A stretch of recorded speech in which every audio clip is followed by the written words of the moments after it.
Good afternoon, students. I hope you all are good at home.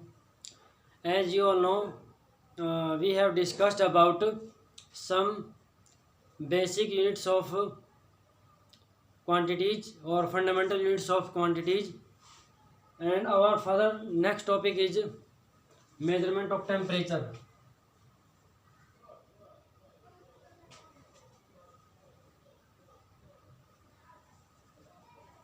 Measurement of temperature.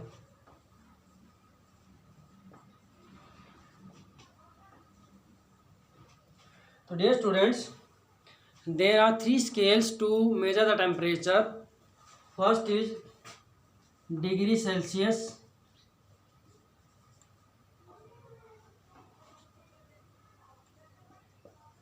Second is degree Fahrenheit,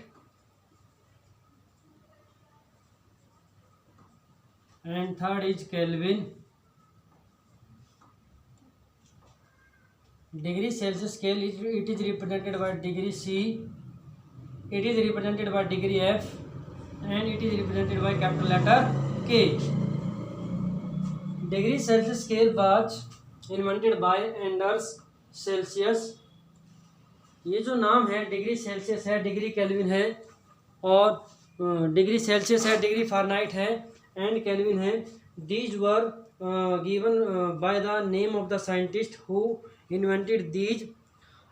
Today we are going to discuss these.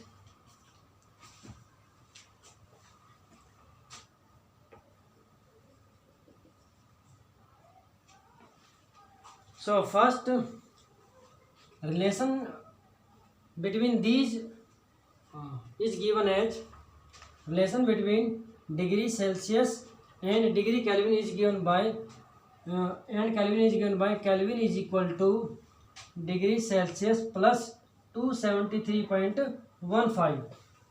जो kelvin scale है और degree Celsius scale, इन दोनों के बीच जो relation है that is given by kelvin is equal to degree Celsius plus 273.15.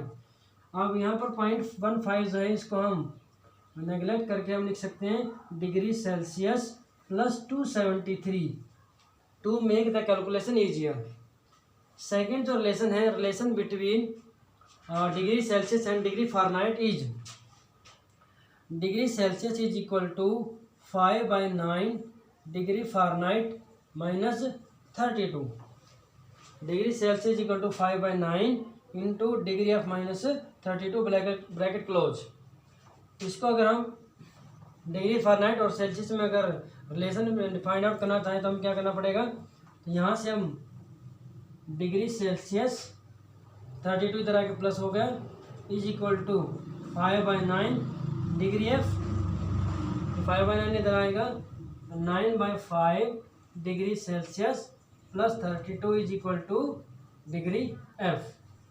This is the another relationship between these two. अगर हमें degree Celsius निकालना हो तो ये फार्मूला यूज करेंगे, और अगर हमें डिग्री फारेनहाइट निकालना हो तो हम ये फार्मूला यूज करेंगे. अभी हम इसके बेस पर कुछ न्यूमेरिकल करेंगे. सबसे पहले simply we will convert kelvin into degree Celsius और degree Celsius into kelvin. For example convert numerical problem, convert 100 degree Celsius into kelvin.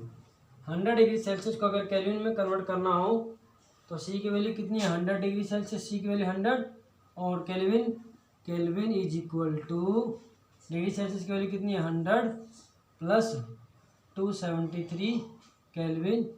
273 is equal to 373 kelvin. Convert 0 degree Celsius into kelvin, तो degree Celsius की जगह पे 0 आ जाएगा, plus 273 kelvin के answer क्या आ जाएगा 273 kelvin. ये तो था डिग्री सेल्सियस को केल्विन में बदलने का.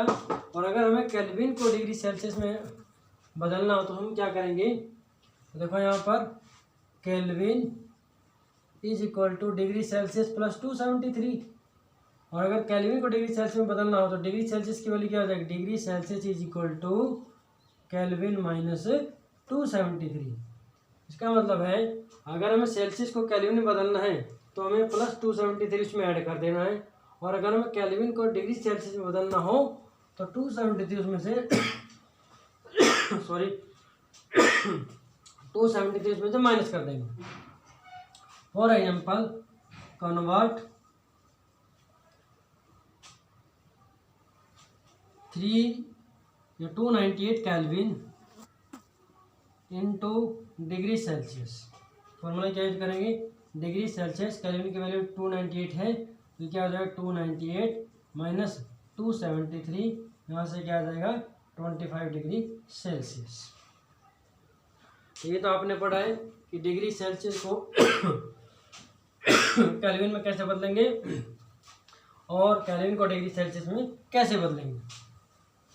Next is, as you know our body temperature is 37 degree Celsius होता है, तो उसको हम कन्वर्ट करेंगे डिग्री फ़ारेनहाइट में।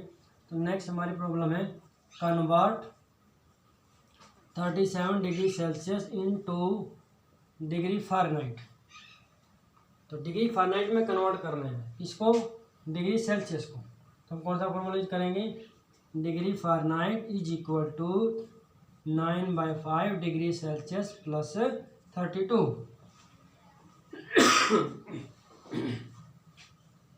तो यहाँ पर आप देखेंगे 9/5 डिग्री सेल्सियस की वैल्यू कितनी दे रखी है 37 प्लस 32, 9 से मल्टीप्लाई करेंगे, 9 7 जा 63, 6 9 3 या 27 और 6 33 डिवाइड बाई 5 प्लस 32, 5 से डिवाइड करेंगे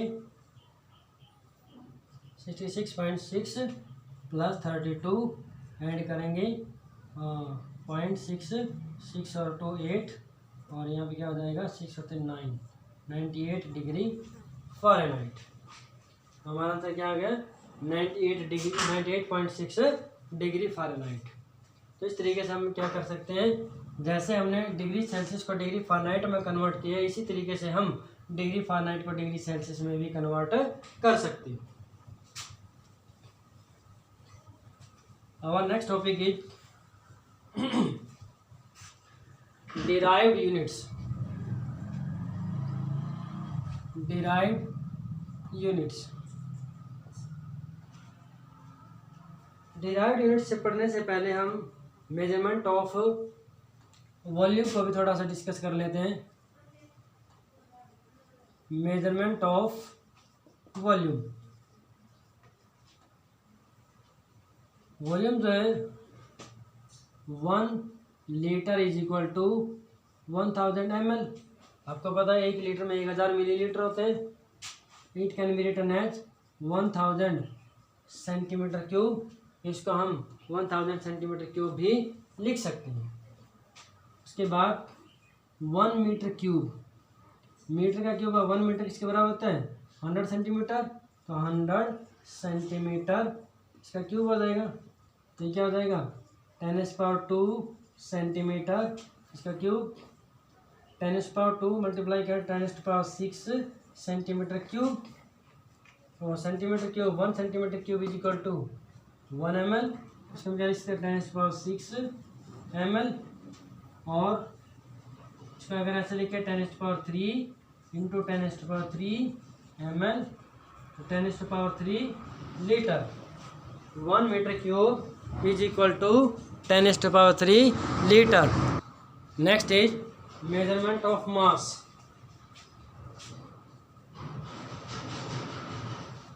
मेजरमेंट ऑफ मास, एक यूनिट हम इसमें यूज करेंगे 1 kg is equal to 1000 gram और 10⁻3 ग्राम। So dear students, our next topic is derived units. Derived units. The units which are obtained by using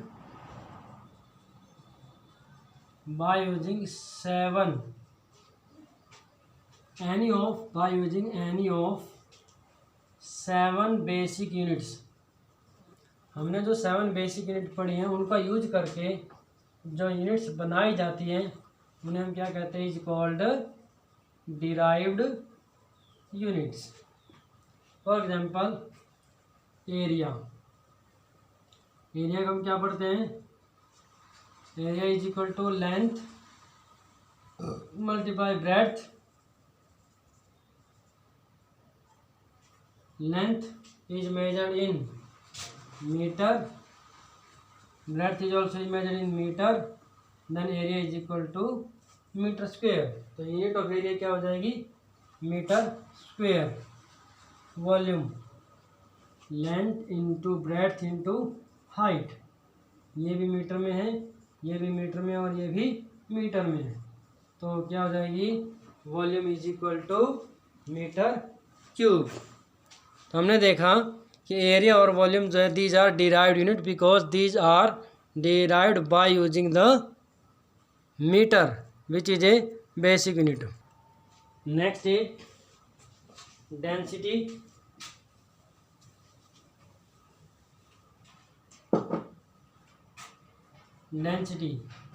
density is equal to mass by volume. Mass is measured in kilogram, volume is measured in metre cube. अभी हमने discuss किया metre cube. The unit of density will be kilogram पर metre cube. Velocity, velocity क्या होता है, distance पर unit time, या हम लिख सकते हैं डिस्टेंस अपॉन टाइम। डिस्टेंस को किस में मेजर करते हैं, metre time second, it can be written as metre per second. Acceleration, acceleration क्या होता है, velocity per unit time, velocity metre per second, time second, s तो ये क्या बन जाएगा, m per second square, metre per second square. ऐसे अगर फोर्स को लिखना, फोर्स क्या होता है, मास इंटू एक्सीलरेशन, मास की यूनिट क्या होती है, किलोग्राम, एक्सीलरेशन क्या भी निकालें, मीटर पर सेकेंड स्क्वेयर। इस तरीके से हम क्या कर सकते हैं, किसी भी यूनिट को डिराइव कर सकते हैं। Next we will discuss about some important basic micro units. Next is subsidiary units. Subsidy units which are the multiple और फ्रैक्शंस ऑफ बेसिक यूनिट। जो 7 बेसिक यूनिट हैं उनका मल्टीपल या फ्रैक्शन जो होती है वो सब्सिडियरी यूनिट्स होती हैं।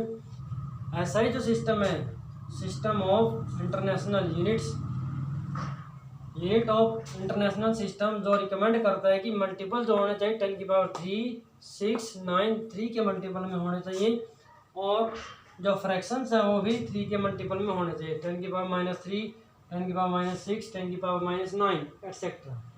कुछ इंपॉर्टेंट सब्सिडियरी यूनिट्स हैं वो लर्न करना है।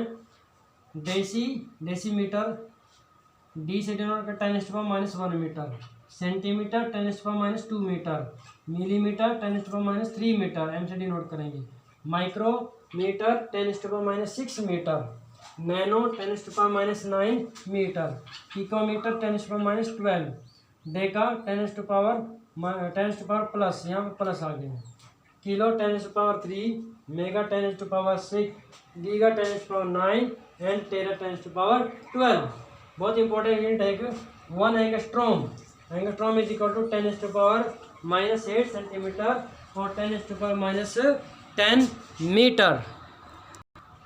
So dear students, today we have discussed an important class related to basic knowledge of the chapter unit conversion, and you have to learn these values and practice more and more. After that we are going to give today's assignment or homework based on the today's lecture. So dear students, this is assignment for today. Question number first, mathematical relationship लिखना है kelvin और degree Celsius के बीच में, degree Celsius और degree Fahrenheit के बीच में, and vice versa. Vice versa का मतलब होता है रिवर्स में भी, degree Fahrenheit and degree Celsius and kelvin. convert 303 Kelvin 303 Kelvin into degree Celsius, convert 57 degree Celsius into Kelvin, convert 104 degree Fahrenheit into degree Celsius. Derive unit for force, pressure and density by using basic units. Write and learn some important subsidiary units. I hope you understand today. You got it well. Thank you and have a nice day.